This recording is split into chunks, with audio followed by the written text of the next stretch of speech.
If you're looking for European cinema, look no farther than The Conformist. This is a movie that will outlive all of us. A movie that belongs in a museum, possibly several. In his way, Bertolucci is an unparalleled director, and this movie has so much artistry, intimacy, and intensity that it can really only be described as a masterpiece. But you probably already knew all of that. In the world of serious film, this is a pretty well-known movie, so I'll try to get to the interesting stuff as quickly as I can. Last week, I had the fortune of seeing The Conformist for a second time at the Film Forum.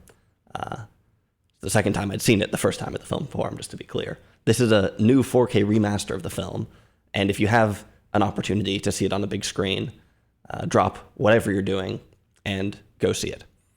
For one thing, it's hard to think of a movie that looks cooler than this one. When people ask me about great cinematography, this is the first movie that comes to my mind, almost always. The film was shot by Vittorio Storaro, by the way, who also shot Reds and One from the Heart, both of which I have reviewed on this channel, both of which also look really cool. Although The Conformist certainly lives up to its reputation as being this refined art film thing, it's actually pretty accessible. The film is fast-paced and engaging, I think. You probably get the idea. This is a nice movie. I've reviewed a lot of kind of random things on this channel. Many of them are great, but it's so nice to go back to a classic, to a titan, to a truly great film, and just enjoy it. Having said all that, this movie is not without its complications, not without some paradoxes and subtleties. There is some cultural context that has shifted out from under the movie, I think, and some challenging ideas in it too. We're going to talk about four things, I think. First, the politics of the film and the ontology of ideology, I guess. Second, the psychoanalytical mechanics of the movie. Third, what it means to have a normal life. Fourth, Marcello's homosexual history. Fifth, Plato's Cave. Sixth, a couple of my favorite scenes. So, first of all, politics and ideology. While I was waiting for this film to start, sitting in the Film Forum, they don't show trailers there, which is nice. At least not for this. They just get right to the point. A middle-aged man sat down behind me before the movie had started and began explaining the film to his wife. He said, "It came out in 1970, but it's about the rise of fascism, so it's very apropos today." Now, in the United States, you have a constitutional right to say something silly about a movie, even in a crowded theater. This channel kind of depends on that right, really. I don't want to judge this guy too harshly, except he also talked during the movie and laughed at a lot of odd places. To be fair, this movie has, I think, more subtlety than it would at first seem. A lot of its big ideas are kind of slippery when you really look at them, and the political landscape is no different. Now, obviously, this movie does have something to do with fascism. It is reasonable to call it a character study of a fascist, maybe a cultural study of fascism to some degree. It's generally not a good idea to approach everything you see in terms of today's newspaper headlines and to try to convert movies into your own morality play, to shoehorn them into your own political beliefs. It's also pretty ahistorical to make too many comparisons between Mussolini and any current politicians in the US, or just about anywhere, really. But this movie is obviously, to some degree, political. Maybe it's not as political as something like Novecento, but maybe it's more political than some of Bertolucci's other movies. What does it mean for a movie to be political? It's not that well defined, but I think Novecento is a good comparison. That is a movie that really tells the story of the rise of fascism and connects it especially to class. The Conformist, to me, is a movie about a person. And more than a political film, I think it's a personal one. Now, Marcello's story is entwined with politics. We see big statues being carted around in the background. We hear political songs being sung. We see fascist radio being crafted. Fascist asylums reinforcing the ironclad ideology.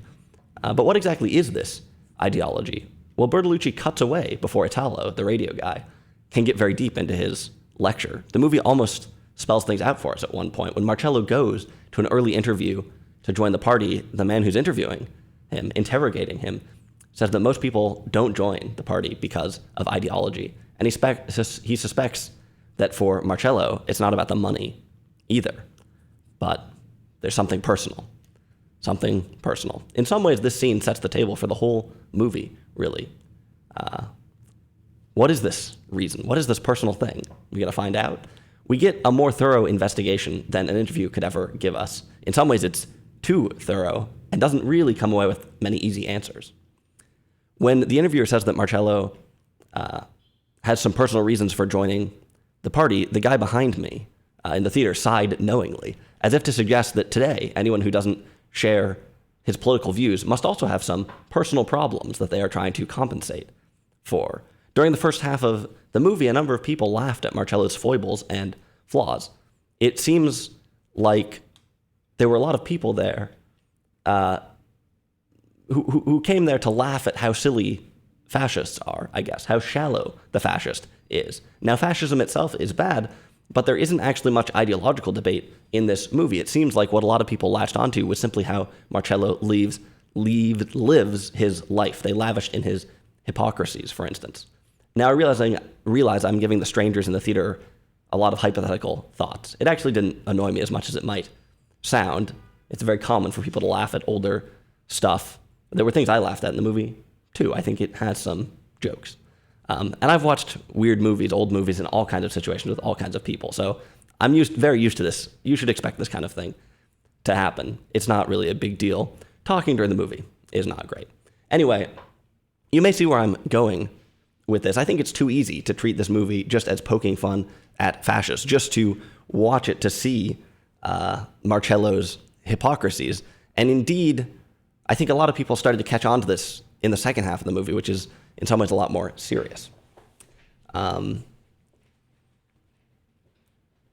This approach to it, to viewing the movie, does tie in with a very tempting idea, though, which is that people who don't agree with you are not serious thinkers, don't know what's going on, that they're hypocrites, that they have something personal that's driving things, right? That they're not ideologues, that they're just trying to fit in or something like that. It's very common, I think, for people even now to think about opposing political viewpoints in that way.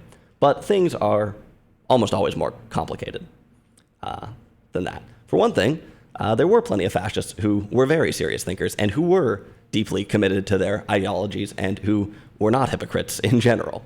There are even examples of this in the movie. So what I'm trying to say here in a very long-winded way is that I think it is reasonable to call this a case study of a fascist, how one might become a fascist, a story of that. But if you come away from it thinking that the answer is that people become fascists by being dumb, because they're silly or they're weak, or because they're ideologically inconsistent, because they're hypocrites, I think you may have goofed. I wouldn't say that this is an empathetic movie, but it is a humanist movie, just like every other Bertolucci film I've seen. And to engage with it, I think we have to take Marcello seriously as a person and not dismiss him as a schmuck. This is a little bit tricky because he is a fascist, and at times, he really acts like a schmuck. So I think it's pretty easy to get caught up in a lot of high-level political points with the conformist when there's actually a lot more going on. Ideology is really quite a tricky thing, though. Do people actually believe this stuff? Is it a faith of convenience? People have asked these questions for a long time, and they're hard to answer. In this movie, it might seem like we're leaning more towards the idea that ideology is hollow. I guess we should stop for a second and ask, what even is the ideology of fascism? It doesn't have the same ideological heritage as something like communism, certainly, or anti-fascism, even. In some ways, fascism doesn't really seem to exist on the ideological plane at all. It's maybe more a question of power in the real world, and this is maybe one reason why it might seem at times like this film is ideologically vacuous, I guess. But there are some defining ideas, certainly. Strength, order, uniformity, conformity. Now, it is true that the movie has very little overt fascist rhetoric in it, at least that's given a real moment, a real spotlight. But as we talk more about Marcello, I think you're going to see how these ideas that I just described, strength, uniformity, certain type of purity, how these things connect with him, and how his personal issues are deeply intertwined with them how he is committed to fascism, not just because it is the new normal, not just because it's what's for dinner, but because of things specific to that ideology, because of the allure of this sort of strength and such. So I said that the interviewer sets the table for the movie, but that doesn't mean that what he says is true. The interviewer delineates ideas, money, and personal stuff, suggesting that they can be separated, but surely they can't actually be, can they? Those things must be connected. Like I said, this might seem to have some relatively simple themes in it, but when you start digging into them, you'll find all kinds of little contradictions and balancing acts going on. It's easy to say, well, to be a fascist, you need to be a conformist. So you got to be kind of dumb and to not care about ideology. But when you look a bit deeper, you see that in some ways, this movie doesn't really follow that storyline at all. In some ways, it doesn't have much ideology in it, but in other ways, the whole thing is ideological, right? In some ways, Marcello seems vacuous, but in other ways, he actually is quite preoccupied with questions of his life and thought. He has doubts. So what gives? Well, the truth is in there somewhere, I guess. The truth is in there somewhere. Very ideological, not very ideological. On to part two. Marcello talks a lot about normality. At first, it might seem like trying to be normal is the way that you end up as a fascist. But I'm not sure, again, that it's that simple. Marcello does seem genuinely uncertain about what being normal means. Like I said, he has doubts. On the surface, the idea is that normality and conformance go hand in hand. You can't really have one without the other. Part of the allure of a movement is the ability to be a part of it, to be normal. Or maybe the allure of a movement is to be special, to be a part of an in-group that isn't like normal people. Fascists in particular are contemptuous of large parts of society, contemptuous of normality, of the proletarian, of the weak, of the needy. Now, maybe we're talking about two different things here, with the normal life of a party member being what Marcello aspires to, and the normal proletarian life being what he despises. The normal fascist is strong and decisive. The normal proletarian is waifish and impotent. Except, actually, it's probably the other way around. With the rise of fascism, there was a line drawn across the entirety of Italy, across the entirety of Italian history and culture, separating things into strong and weak. Marcello really ruminates on normality, maybe because drawing that line is a fraught process, and more than likely part of that line cuts right between his head and his heart. There's also another piece to it, maybe. Marcello apparently feels like he is different than other people. And again, you might ridicule him, because even though he is different, he ends up conforming. He ends up seeming pretty similar. Is he naive to think that he is different? Well, maybe. But on the other hand, the events of his childhood are uncommon. And his conformance isn't exactly total. He does have doubts. Like I said, he doesn't have the zeal of Italo or of Manganiello, certainly, who's almost cartoonishly devoted to that cause. Manganiello is an interesting character, almost doesn't fit in this humanist movie in some ways. At the end of the film, we see Marcello and his family living in a modest house. Economic conditions have changed, but it also seems that Marcello never found success within the party. His conformance never actually was complete. This is kind of a crucial thing because it sort of nullifies a lot of the conclusions that people might take from this movie about what makes people into good fascists. Marcello isn't a good fascist. To some degree, he is different. To some degree, he is stuck as an outsider, even if you feel like he's a bit full of himself, even if you feel like, oh, well, everybody thinks they're different, everybody thinks they're an outsider. What are you going to do to be different? Well, he doesn't exactly conform. This movie is called The Conformist, but in some ways, it's about a person who consistently fails to conform. He can't really make it in the party. When he goes to Paris, he is an outsider who fails to join in, even in the most basic social situations, who's alienated. Eventually, he tries to denounce fascists, but he's ignored. They don't let him join the parade. He's a failure, even as he tries to be an anti-fascist. Interesting. On to part three. I've been hyping up the movie. I want to mention one of the biggest potential drawbacks with it, which is going to come up a lot in the next few parts. This is a movie that is really tied to psychoanalysis, which was very popular in the 70s, both in academic circles and even in pop culture. Plenty of television shows from the 60s and 70s where they go to the psychiatrist and that gives you a big dose of sort of the free association, all this kind of psychoanalytic stuff. Now, I don't know that this is necessarily a drawback to the movie, but you'll see when we start talking about some of these other themes that psychoanalysis these days might feel like a bit of a blunt instrument. This movie is set in the 30s, but it really bears the marker of the 70s in some of the ways that it processes things. This brings us rather quickly onto the fourth thing, which is Marcello's homosexual past, and how this might relate to him being a fascist. This is a pretty unstable part of the movie, especially today, that people really might see in different ways. When Bertolucci talked about the Conformist in interviews, like in the 70s, he almost always framed Marcello's assault as a core piece of the movie, not merely as something that just happened to Marcello in the course of his quirky life, but as a defining moment in his life, a crucial step on his path. Now, I have read interviews where people ask Bertolucci if he really intends to say that there is a direct equation between homosexuality and fascism. And he says, of course not. A more nuanced way to look at it is that because of his sexual assault, an event that seemingly leads Marcello to second-guess his own sexuality, Marcello is more vulnerable to fascist principles. He's a social outcast. He's vulnerable. And to escape vulnerability, he joins the party, right? You might say also that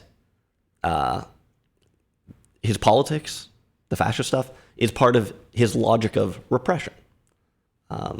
It's not exactly clear, by the way, that what we see in the movie regarding this event, kind of one of the central events of the movie, it's not clear that what we see is actually what happened. It's interesting that it comes out as part of a confession. Despite having committed every sin, apparently, Marcello feels the need to tell the priest something, not to lie to him. Although whether or not he tells the truth exactly isn't clear, but whether or not he tells the truth to himself even isn't clear. I really like Pierre Clementi, by the way. He was in Steppenwolf, which was one of the first movies I reviewed on this channel. I think it was the second one. And actually, Dominique Sanda is in that movie, too. It's not that great, but it was one of the first. He's just got this sort of decrepit look to him that I really enjoy. A couple of weeks ago, I reviewed the film Baba Yaga on this channel, which has a few moments of Nazi fetishism, which I mentioned was not particularly uncommon. There is the film The Night Porter, directed by Liliana Cavani. There's also the movie The Damned. It's a Visconti film, I think. So interesting. And at the time, I wasn't really sure what was going on here. But this movie helped me understand a little bit more. The word fetish is used in academic circles quite a bit, and it's not really in such a scandalous way as it is used anywhere else. The literal meaning is that you ascribe sexual energy to a place where it doesn't really belong, it doesn't occur naturally, I guess. There's also commodity fetishism. You might debate whether that involves sexual energy or some other type of power. This definition is, I think, actually pretty useful. When I reviewed Baba Yaga, like I said, I wasn't sure why there's all these movies that are bringing together fetishism and fascism. Fetishism even in the more common sense of the word. The Conformist spells it out a little bit more. You might say that because he is deprived of sexual power by his assault, Marcello must find that energy in another place, must retake control some other place, and that place is through fascism. Now, I guess the simplistic way of saying that is that he's compensating, but I think there's more nuance to it than that. And there is maybe something oddly sexual about fascism, I guess. Now, personally, I don't really like psychoanalysis, and I'm a bit skeptical of this kind of reasoning, but there are a number of movies that do this sort of thing.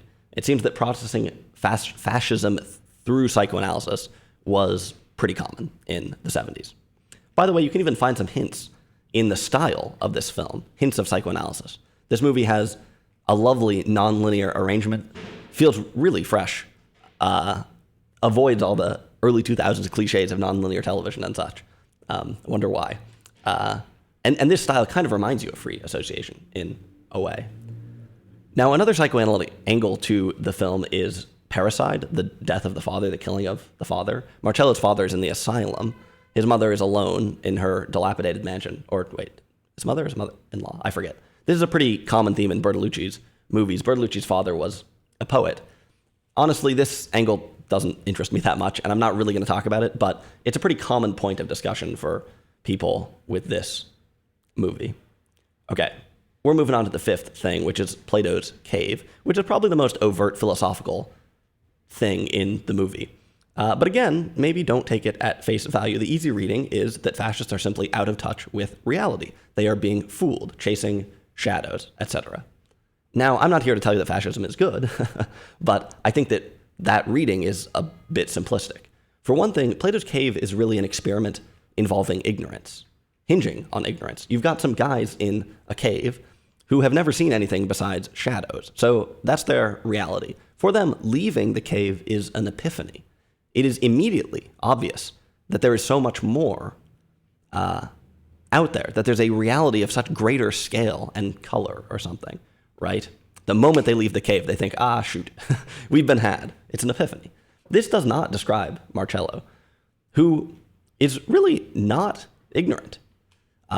In fact, he's the one who brings up the cave metaphor with the professor. Now, I guess the people in the cave, in theory, could be aware of a similar metaphor without realizing that they themselves are in a cave. And perhaps that's what's happening to us right now. Again, I don't think this fits the arc of the film, though. When Marcello goes to Paris, he gets a chance to step outside of fascist life. He talks to intellectuals, he goes dancing, he finds potent and free romance. He goes shopping. Well, his wife goes shopping. Surely all this stuff would be akin to him leaving the cave, the Parisian nightlife. What could be more well, actually, sometimes that does take place in a cave. But anyway, what could be more, sort of liberated than that? Does it stir in him this big epiphany? Does he realize that fascism was merely a shadow, that life in Italy is just a pale flicker of the real world? No, that's not his conclusion at all. He gets a bit confused, I guess, but ultimately, nothing really changes. It's interesting. He says at one point, he's talking to Manganiello in the car, and he says that he had a dream that he went to Switzerland to get he went blind, and he had to go to Switzerland to get an operation on his eyes, and the doctor was the professor. This dream is almost giving us this very clear reading of like, okay, I go to France, Switzerland, the dream, but I go to France, I meet the professor, and he opens my eyes up again. The professor, substitute father figure. Also, the professor's address was Jean-Luc Godard's address, who was in some ways a cinematic father to Bertolucci. He's going to reopen his eyes, apparently. At least that's the dream. In the dream. This is what happens. Bertolucci has described this film as a negative catharsis, a catharsis towards evil. And I really feel this in the incredible dancing scene in Paris, where Marcello is taking it all in, and he's sinking. This is where he decides that he's going to go forward with the plan. This is where maybe he decides to go back into the cave. But why? Why would he do this? If he really saw this liberated life, why would he do this? Well, I think there's an answer here, but it relies on part of the movie that has kind of shifted since it was released. To most modern audiences, Dominique Sanda's character, Anna Quadri, the wife of the professor, is cool. She's liberated, she's bisexual, she seduces Marcello and Julia both. Now, I would count myself as someone who thinks this is a cool character.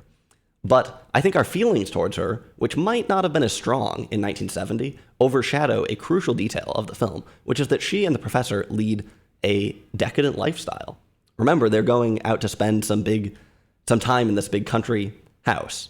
They've got a beautiful apartment. Anna loves to shop. The professor even has some kind of cronies that flank Marcello when he first visits, almost seeming like something you'd find in Italy. Today, we probably jump to the conclusions that the anti-fascists are the good guys here. And while I don't think they're the bad guys, they aren't Marxists, which is what Bertolucci was. I don't think that Marcello leaves the cave so much as he goes from one cave to another one. And of course, the French society is much more agreeable than a fascist one, but this isn't really a moralistic movie. They are both societies that have their mechanisms, and it's really no surprise that Marcello doesn't like Parisian life. Remember how he was sickened by the decadence of his mother's house? He also has these deep-seated anxieties about homosexuality, and seeing Anna dancing with his wife probably didn't sit very well with that. His own commitments to a certain purity culture may have been violated when he started to become interested in Anna Quadri. Anyway, the point is that this cave metaphor really shouldn't be reserved for thinking about fascists in the film. It applies to all the social elements, which definitely includes the professor and a quadri and this sort of high society intellectual life in Paris, which maybe we shouldn't see as just a black and white foil for the fascist movement, but another stop in a different sort of class dynamic. Not working class people, not Marxists. Anyway, I think the idea is not so much that you become a fascist because you are fooled, but that reality is a fickle thing. You might think that you would know it when you see it, but it turns out this is not the case. This ambivalence towards the truth and what is real is one of the conditions of conformance and totalitarianism. Some people have called Bertolucci a postmodernist. I don't know if I would really agree with that, but this is a postmodern idea, and you see echoes of this. Well, you hear people talk about this a lot now with the rise of some political leaders in the US. Of course, I said that this movie doesn't apply to that, but maybe in a few places here and there, there's bits. Now, I should also mention that at the end of the film, Marcello gazes at Lino's potential lover. He's also turned away from a shadowy wall at this point, perhaps signifying that here he's breaking out of the cave by opening his heart to the possibility of homosexual love. Maybe the cave was also internal, a prison built out of his own securities. Could be a big piece of the story. Honestly, I feel like I'm still right at the beginning of thinking about this fascinating movie. I wouldn't say that The Conformist is a philosophical clockwork, that it has this grand thesis in it necessarily, but I would say that it's a very deep movie with a lot of penetrating moments, a lot of life in it. My two favorite scenes from the film are the dancing scene I mentioned earlier and the confrontation at the end between Julia and Marcello. You kind of spend the movie thinking that Julia is a bit of a ditz, I guess. In one short scene at the end, you see total sobriety on her part. And between the two of them, for a relationship where they never are really in sync, where they both seem to be using each other in some ways, where the artifice of society is in the household as well. Here we have a moment of honesty, even if they don't actually tell the truth to each other. And there's something deeply honest about this film somehow. And of course, deeply uncertain. So, like I said, I'm at the beginning still. That's kind of the best I can do for now. A lot of the ideas in this movie are slippery and lend an incredible level of depth to it. If you have a chance to see The Conformist on the big screen, I recommend you take advantage of it, even if you've already seen it many, many times. It's such a beautiful movie and such an experience from the first note of Georges Delerue score to the final scene. Incredible movie.